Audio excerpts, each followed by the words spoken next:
Bagiman tanya, mana rumahmu, Nduk? Anak kecil ini nunjuk ke satu arah. Bagiman semakin curiga. Kok diarahkan ke makam?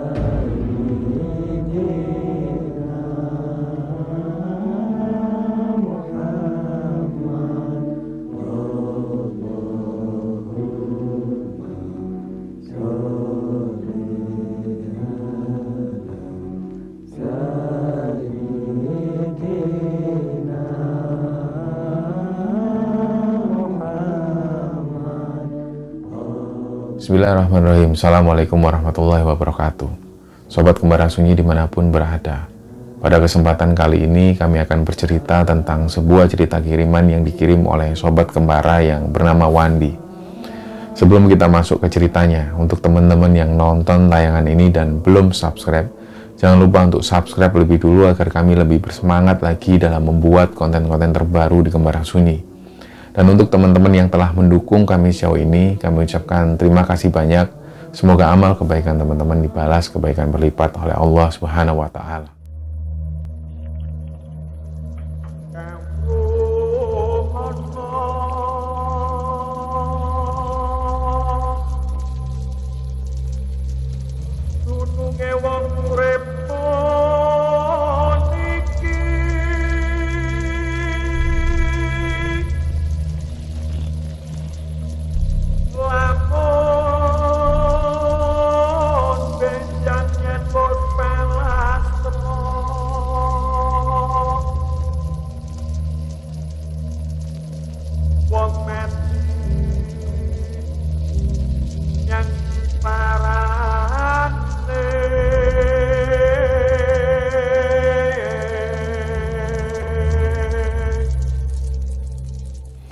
Nah, cerita kali ini yang dikirim oleh Sobat Kembara yang bernama Wandi ini, mereka pergi ke salah satu desa di Trenggalek, dan desa ini terdapat surau atau langgar yang sudah terbengkalai, jadi sudah lama sekali nggak dipakai.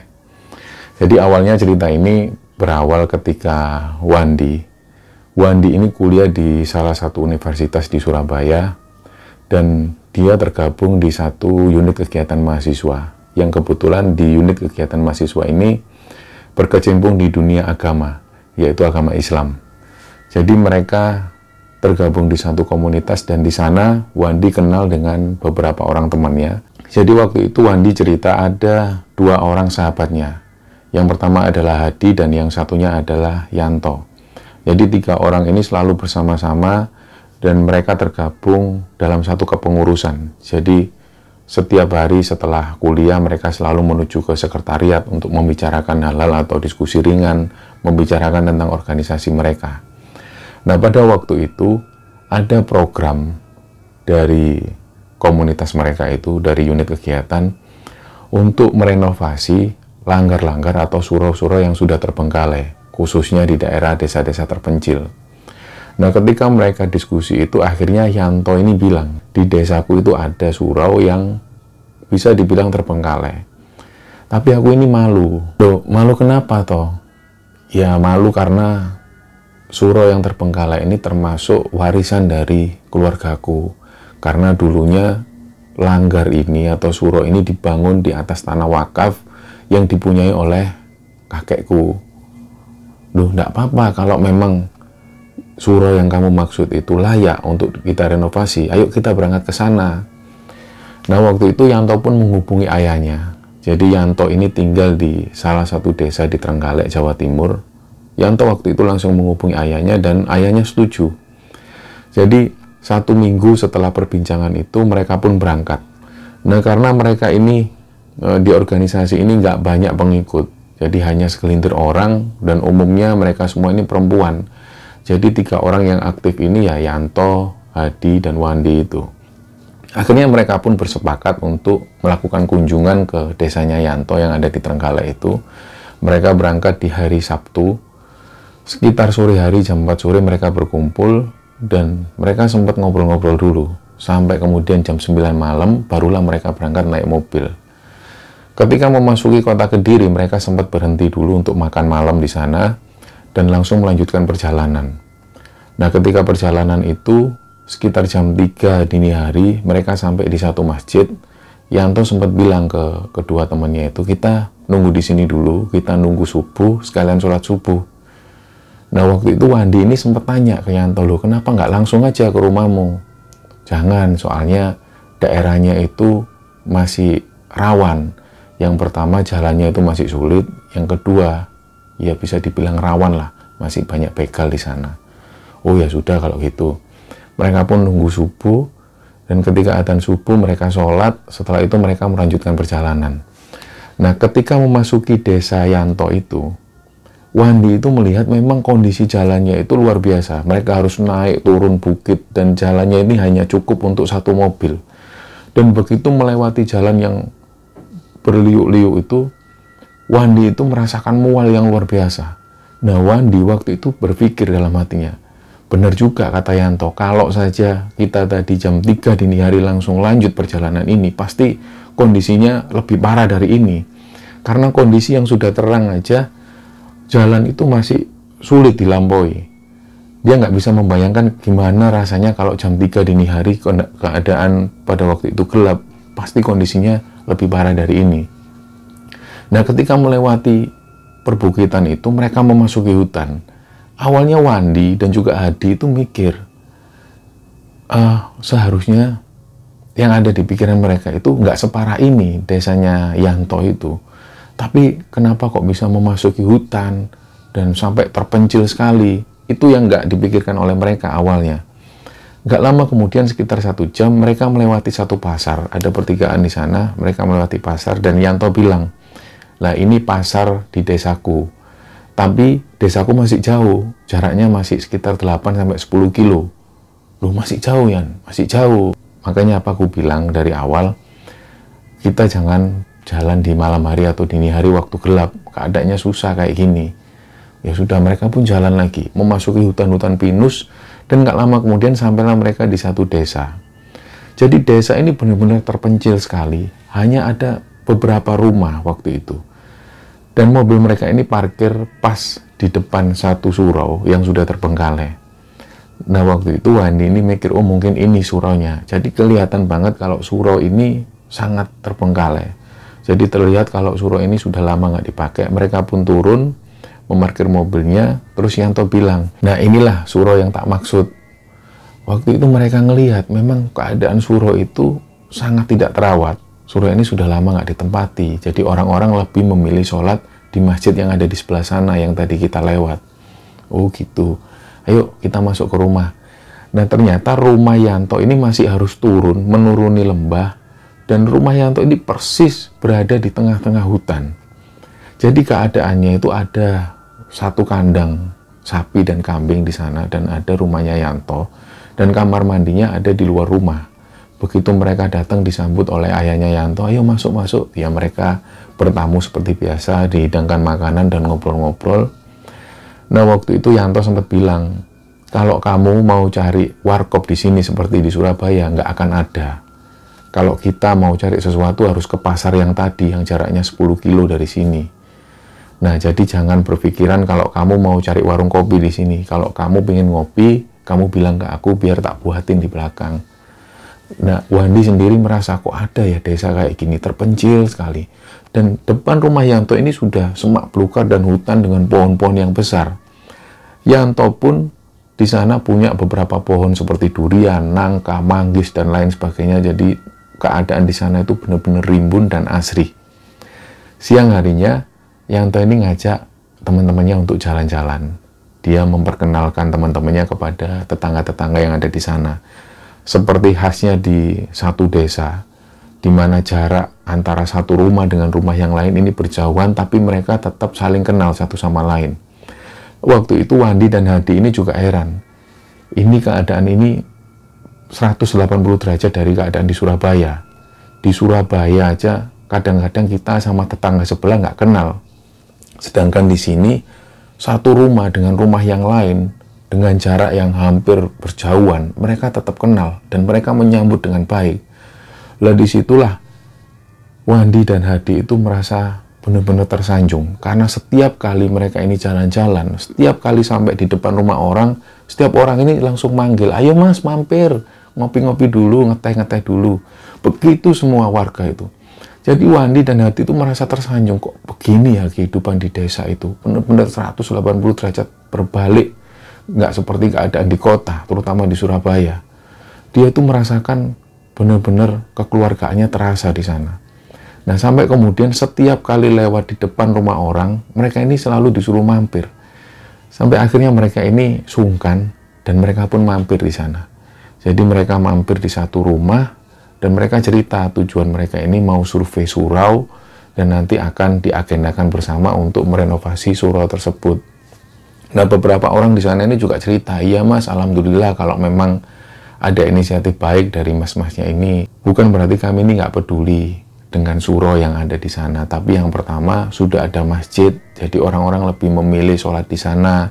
Apalagi di sana ini juga diadakan sholat Jumat. Dan yang kedua, umumnya warga di sini ini ekonominya menengah lah mas, bisa dikatakan seperti itu. Jadi ya harap maklum lah dengan keadaan kami yang seperti ini. Keinginan kami untuk merenovasi surau itu sangat besar, tapi apalah daya kami ini juga penghasilannya pas-pasan. Iya pak, ya mohon doanya aja, mudah-mudahan kami bisa merenovasi surau ini dengan segera. Ya mas, terima kasih mas. Akhirnya mereka jalan-jalan lagi, melihat pemandangan yang ada di sana. Sore harinya mereka pun pulang. Sore hari mereka pulang, dan ketika keadaan mulai gelap, suasana desa ini sepi dan gak ada satu suara pun, kecuali serangga-serangga malam. Suara motor, suara apapun ini gak pernah mereka dengar. Jadi keadaan rumah Yanto itu benar-benar masuk di dalam satu hutan, dan suara sepeda motor itu gak pernah terdengar dari situ. Malam itu mereka tidur di ruang tamu, dan sempat ngobrol-ngobrol sebentar, terus mereka pun tertidur. Nah, sekitar jam 2 atau jam 3 dini hari, Wandi ini bangun karena dengar ada suara orang yang adzan. Begitu Wandi ini bangun, dilihat jam kok masih jam 3, tapi kok sudah ada orang adzan. Apa mungkin subuh di sini ini jam 3? Ah, nggak mungkin ah. Dia pun buka aplikasi, mencocokkan apakah benar waktu sholat subuh di sini ini jam sekian. Tapi begitu Wandi buka aplikasi, ternyata masih lama, masih 1 jam lagi. Wandi pun menutup HP-nya, dia diam. Dibangunkanlah Hadi ini, Had, bangun Had. Hadi pun bangun. Lah Yanto yang ada di situ ini masih tertidur. Begitu Hadi bangun, Hadi ditanya sama Wandi, kamu dengar nggak ada yang adzan? Iya, sudah subuh berarti. Belum, ini masih jam 3. Loh, masih jam 3? Kok ada yang adzan? Iya, makanya aku bangunin kamu, bingung. Lah Yanto pun dibangunkan. Toh bangun toh. Ketika Yanto bangun ditanya, ini kok di sini sudah ada yang adzan jam 3? Lah Yanto pun ngelihat teman-temannya juga heran. Lu kan memang biasa di sini ada yang adzan jam 3 untuk membangunkan orang sholat tahajud. Terus nanti ketika subuh ada adzan lagi. Oh gitu ya? Iyalah, udahlah aku masih ngantuk. Yanto pun tidur lagi. Nah setelah itu mereka pun tidur lagi. Dan ketika subuh mereka terdengar suara dari pengeras suara dari masjid yang besar itu, ada suara adzan subuh. Mereka pun bangun menuju ke masjid situ. Mereka sholat subuh. Nah pagi harinya sekitar jam 7 pagi ketika mereka selesai jalan-jalan, Yanto ini pamit ke teman-temannya mau ngantar ibunya ke pasar. Nah pasar yang jaraknya 10 kilo, mereka bilang nanti aku agak lama. Karena ibunya Yanto ini juga punya warung mie ayam di sana. Jadi Yanto mempersiapkan segala sesuatunya untuk nemenin ibunya buka warung. Dia pamit ke teman-temannya, aku mungkin agak lama, mungkin nanti sebelum zuhur aku balik ke sini. Jadi kalian terserahlah jalan-jalan, enggak apa-apa. Toh juga sudah banyak yang kenal dengan warga di sini. Akhirnya Wandi dan Hadi pun santai-santai di sana. Dan ada bapaknya Yanto di situ. Mereka ngobrol-ngobrol, ngeteh dan ngerokok. Nah waktu itu Wandi ini tanya ke bapaknya, Pak, di sini nih memang kalau jam 3 ada yang adzan ya sebelum subuh. Nah bapaknya Yanto yang namanya Pak Muji itu agak heran juga dengar pertanyaan dari Wandi. Oh, emangnya siapa yang dengar suara adzan itu? Ya kita semua Pak, tapi katanya Yanto memang biasa di sini ada adzan sebelum subuh. Ya gimana ya, ya wis memang gitulah mas, kadang-kadang juga ada yang adzan seperti itu, kadang juga nggak ada, itu kan buat bangunin orang tahajud. Memangnya dengernya dari mana? Lah Wandi jawab, kayaknya dari surau itu deh Pak, tapi kan surau itu sudah lama nggak dipakai. Oh iya iya iya, bapaknya cuma bilang seperti itu. Dan nggak lama kemudian Wandi dan Hadi ini pamit untuk jalan-jalan. Pak, kami mau jalan-jalan dulu ya, soalnya kemarin kami lihat ada pohon duren di sana, katanya warga kami bisa disuruh ambil. Oh iya nggak apa-apa, jalan-jalan aja. Mereka pun jalan-jalan, dan ketika melewati surau itu, mereka ini dengar ada orang zikir. Jadi semakin jelas, Wandi pun melihat ke arah Hadi. Jadi suasana desa itu sepi, nggak ada satupun orang yang lewat. Begitu mereka melewati surau, di depan surau persis, mereka dengar ada suara orang yang berzikir. Nah penasaran, Wandi pun mendekati ke arah surau itu. Ternyata dilihat ada sosok bapak-bapak. Beliau ini pakai baju batik dan pakai sarung kotak-kotak, pakai songkok warna hitam. Ketika Wandi dan Hadi jalan, mungkin karena bapak-bapak ini dengar suara langkah kaki dari Wandi dan Hadi, bapak-bapak ini pun noleh. Begitu beliau noleh, bapak ini pun mempersilahkan mereka masuk. Nah mereka pun masuk ke surau, langsung melihat ke sekeliling surau. Jadi dilihat banyak sekali sarang laba-laba, dan lantai itu sudah mulai ada yang rusak. Dinding-dinding itu banyak yang berlumut. Dari atapnya itu terlihat bekas-bekas air yang menetes. Jadi Wandi waktu itu ngelihat kondisi surau, parah banget ini suraunya. Nah bapak ini pun tanya, dari mana kok pagi-pagi sudah jalan-jalan? Oh iya Pak, mau ke rumah yang di sana itu yang ada pohon duriannya. Oh iya. Ya, saya dengar juga dari orang-orang katanya sampean-sampean ini mau renovasi musola. Oh iya Pak, memang gitu. Ya sudah, Bapak senang sekali dengar itu. Ya, seperti yang kalian lihat, keadaan surau ini sudah sangat nggak terurus. Ya makanya Bapak itu juga senang ada kalian. Minta tolong segera direnovasi lah surau ini. Eman, sayang soalnya. Kalau surau ini diperbaiki lebih bagus, airnya bisa diperbaiki untuk wudhu, mungkin orang-orang bisa sholat di sini lagi. Di sini ini sudah nggak ada yang adzan, nggak ada yang sholat. Dulu masih dipakai di surau ini, anak-anak ngaji datang ke sini semua. Oh iya Pak, kami ini juga ke sini berkat info dari Mas Yanto yang tinggalnya di bawah sana. Oh iya iya iya. Ya sudah, yang penting pesannya Bapak, tolong segera direnovasi lah, diperbaiki. Sayang soalnya surau ini. Ya Pak, kalau gitu kami pamit dulu ya Pak. Iya iya, monggo monggo. Nah Bapak ini pun kembali ke tengah-tengah surau itu dan kembali berzikir. Jadi Wandi dan Hadi pun langsung menuju ke rumah orang yang punya durian itu. Mereka makan durian. Setelah itu mereka pun kembali. Sekitar jam 10 pagi mereka kembali, sementara si Yanto ini belum pulang dari pasar. Ada bapaknya Yanto di sana, Pak Muji, kebetulan lagi duduk-duduk di sana. Mereka pun langsung tanya, "Loh Pak, ternyata masih ada yang sholat di surau itu ya Pak?" Lah Pak Muji ini heran juga. Maksudnya gimana ya Mas? Tadi ini kan kami ketemu bapak-bapak yang ya nggak seberapa tua lah. Saya sendiri juga nggak memperhatikan seksama karena bapak-bapak ini dari kejauhan kelihatan tua, tapi ketika kami dekati dan kami ngobrol itu wajahnya itu kayak lebih muda gitu. Kami bingung ya, kisaran sekitar 50-an lah. Loh orangnya gimana? Katanya Pak Muji. Beliau ini pakai sarung kotak-kotak, pakai baju batik, dan pakai songkok hitam. Sempat ngobrol sama kami kalau disuruh merenovasi ini dengan segera. Lah Pak Muji pun memperhatikan Wandi dan Hadi, terus bilang, "Oh, itu Mbak Giman. Itu eyangnya Yanto itu." "Oh, eyangnya Yanto. Oh alah, ternyata eyangnya Yanto." Nah, Wandi dan Hadi ini pun saling ngelihat satu sama lain. Oh, ternyata eyangnya Yanto. Iya, sebentar, tunggu sini sebentar ya. Jadi Pak Muji ini ngambil sesuatu. Dia buka satu lemari dan buka tumpukan-tumpukan itu, diambillah satu foto. Ditunjukkanlah foto ini. Kayak gini nggak Mas orangnya? Lah Wandi dan Hadi pun lihat, "Ah iya Pak, ini beliau ini tadi yang ketemu kami." "Oh iya, ini eyangnya Yanto, Bagiman namanya. Tapi beliau sudah meninggal 30 tahun yang lalu." "Innalillahi wa inna ilaihi raji'un." "Yang benar Pak?" "Iya." "Nah beruntunglah sampean ketemu dengan beliau Bagiman itu." "Loh Pak, yang benar Pak, kami tadi sempat ngobrol loh Pak. Ngobrol dengan wujud nyata. Mana mungkin orang yang sudah meninggal 30 tahun yang lalu kok ngobrol dengan kami? Iya, ceritanya panjang. Jadi ginilah, mungkin sambil nunggu Yanto, Bapak mau cerita ya tentang Mbah Giman ini. Lah, ceritalah di situ. Jadi Mbah Giman ini adalah eyang dari Yanto, kakek dari Yanto, dan sudah meninggal 30 tahun yang lalu sebelum Yanto ini dilahirkan. Mbah Giman ini dikenal orang yang sederhana sekali.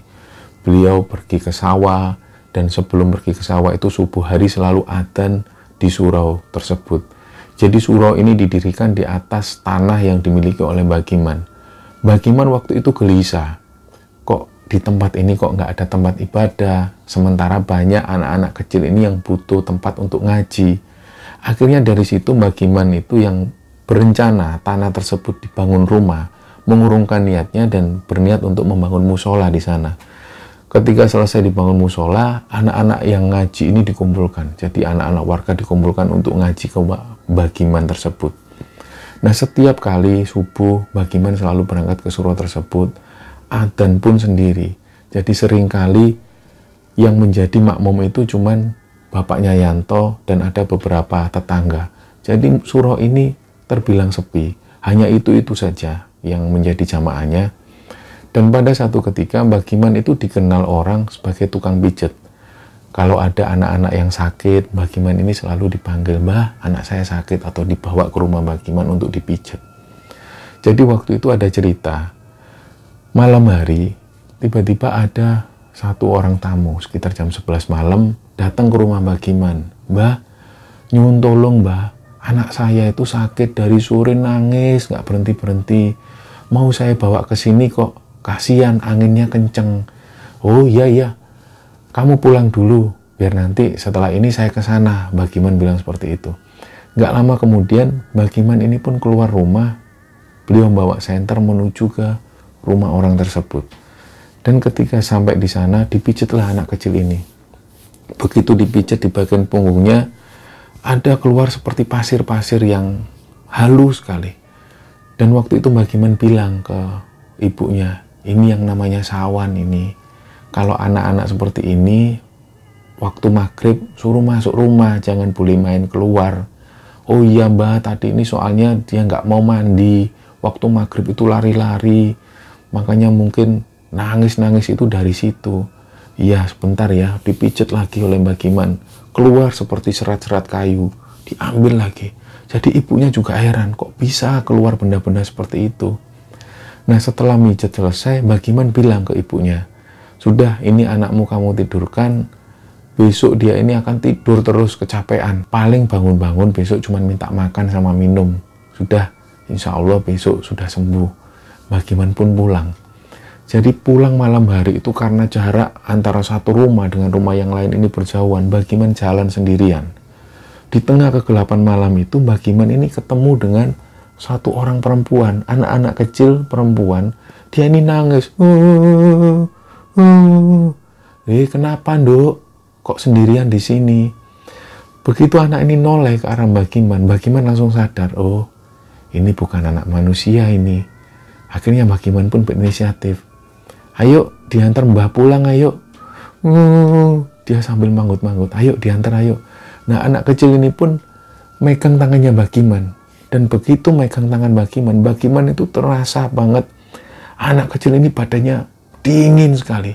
Jadi Mbah Giman merasa kayak seperti megang jenazah yang baru saja meninggal. Tangannya begitu dingin sekali. Jadi Mbah Giman sudah tahu kalau ini bukan anak manusia. Begitu diantar oleh Mbah Giman, anak kecil ini belok ke arah kiri. Mbah Giman semakin curiga. Kok ini jalan menuju ke pemakaman? Mbah Giman tanya, "Mana rumahmu Nduk?" Anak kecil ini nunjuk ke satu arah. Mbah Giman semakin curiga. Kok diarahkan ke makam? Ya sudahlah. Terus jalan. Semakin mendekati arah makam, "Mana rumahmu?" Anak ini ngajak masuk ke arah makam. Dilanjutkan oleh Mbah Giman, diantarkan terus. Begitu berhenti di satu makam, anak ini noleh ke arah Mbah Giman. "Sudah, ini rumahmu." Dia manggut-manggut. "Ya sudah, Mbah pulang dulu ya." Dia cuma manggut-manggut, gak ngomong apapun. Terus dia pergi, terus hilang. Dari situ Mbah Giman pulang, dan kembali ketika sampai di rumah dia cerita ke anaknya. Begitulah kehidupan Pak Giman itu sehari-hari ya. Beliau ini berangkat ke sawah, di siang hari beliau menuju ke surau untuk adzan dan sholat di sana. Jadi Pak Giman itu terkenal sebagai orang yang sederhana sekali dan selalu mengurusi surau tersebut. Nah pada hari itu, di hari Jumat, Pak Giman ini ngajak Pak Muji untuk sholat. Ayo leh, sholat Jumat, lang siap-siap sana, mandi. Pak Muji pun mandi seperti biasa dan mereka ini berbondong-bondong menuju ke masjid. Karena surau ini tidak dilaksanakan sholat Jumat, jadi mereka berdua, Pak Giman dan Pak Muji ini berjalan agak jauh menuju ke masjid yang ada di ujung desa. Begitu mereka masuk ke masjid, Pak Muji itu ngelihat kalau bapaknya itu sholat. Pak Giman ini sholat 2 rakaat. Begitu selesai sholat, Pak Giman itu nunduk terus. Awalnya Pak Muji ini berpikir, mungkin bapak ini lagi tikir. Ternyata setelah khotbah selesai, qomat dikumandangkan, Pak Giman ini belum juga berdiri. Dibangunkanlah, Pak, sudah qomat Pak, bangun Pak. Pak Giman ini terus seperti ini, Pak, sudah qomat Pak. Nah orang-orang lihat, opo oleh, ini loh bapak nggak bangun-bangun. Begitu dibangun, Pak Giman, bangun Pak, ayo sholat. Ternyata Pak Giman terus seperti ini. Begitu ditengadakan badannya lemes. Disitulah orang-orang, innalillahi wa inna ilaihi raji'un. Bapakmu meninggal leh. Innalillahi wa inna ilaihi raji'un. Disitulah Pak Muji ini nangis waktu itu. Ya Allah Pak. Jadi semua orang langsung berbondong-bondong. Ya sudah ayo. Bapak ini dibawa pulang dulu. Sholat Jumat ditunda sebentar. Jadi padahal waktu itu sudah qomat sudah dikumandangkan. Jenazah Pak Giman ini dibawa pulang lebih dulu. Dan gak lama kemudian orang-orang melanjutkan sholat Jumat. Setelah sholat Jumat mereka ngurusi jenazah dari Pak Giman itu. Setelah jenazah Pak Giman ini diurusi, proses begitu cepat. Jadi orang-orang itu mengaku yang ada di sana, begitu ngangkat jenazah Pak Giman itu, mereka ini seperti didorong. Dari arah rumah Pak Giman menuju ke pemakaman, mereka seperti didorong. Kayak jenazahnya ini ringan sekali.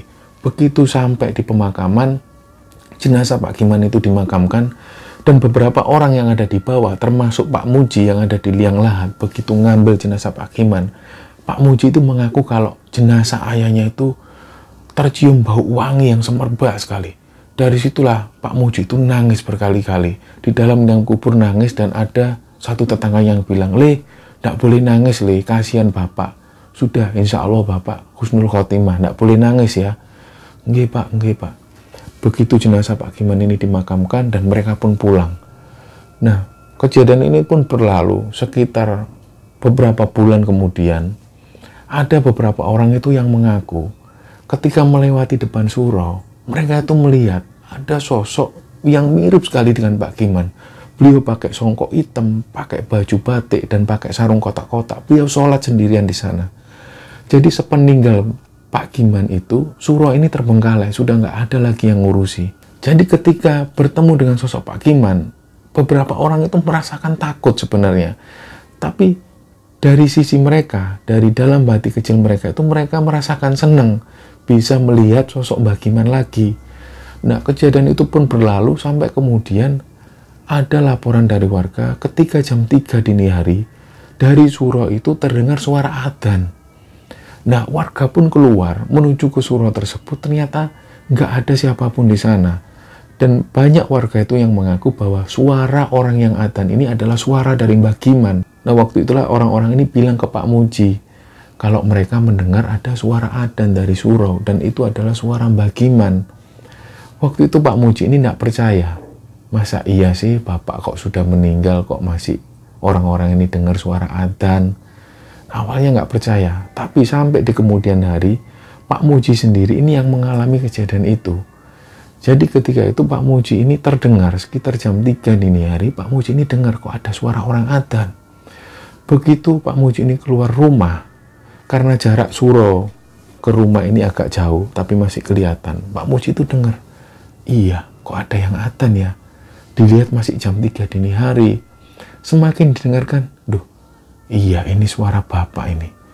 Pada waktu itulah Pak Muji itu meneteskan air mata dan langsung, Pak, tak kirim Al-Fatihah buat jenengan ya Pak. insya Allah jenengan husnul khotimah, dikirimkan Al-Fatihah. Jadi setelah kejadian itu, warga ini biasa sekali mendengar suara orang yang adzan dari surau. Bahkan beberapa kali ketika selesai maghrib, ada orang-orang itu yang mendengar ada suara orang ngaji dari dalam surau. Dan orang-orang sudah mulai terbiasa. Dan mereka ini berkeyakinan bahwa Bagiman itu masih menjaga surau tersebut. Nah, setelah perbincangan itulah mereka ini semakin mantap untuk segera merenovasi surau tersebut. Jadi keesokan harinya ketika jadwal mereka pulang, mereka pun pulang. Ketika sudah tiba di Surabaya, mereka membicarakan hal itu kepada teman-temannya. Akhirnya 3 bulan setelah itu, surau ini pun direnovasi. Dan sampai hari ini masih banyak warga itu yang mendengar ketika jam 3 dini hari ada suara orang yang adzan dari dalam surau tersebut. Dan mereka semua meyakini bahwa sosok suara yang adzan ini adalah sosok Bagiman. Terlepas bagaimana kebenarannya, wallahu alam bisawab, kami meminta kebijaksanaan teman-teman untuk menanggapi cerita ini dengan bijaksana. Dan cerita ini adalah cerita nyata yang diceritakan oleh Wandi dan pernah terjadi di sekitaran tahun 2018. Jadi terima kasih untuk teman-teman yang telah menonton tayangan ini. Jangan lupa untuk subscribe. Mohon maaf kalau ada salah-salah kata. Wassalamualaikum warahmatullahi wabarakatuh.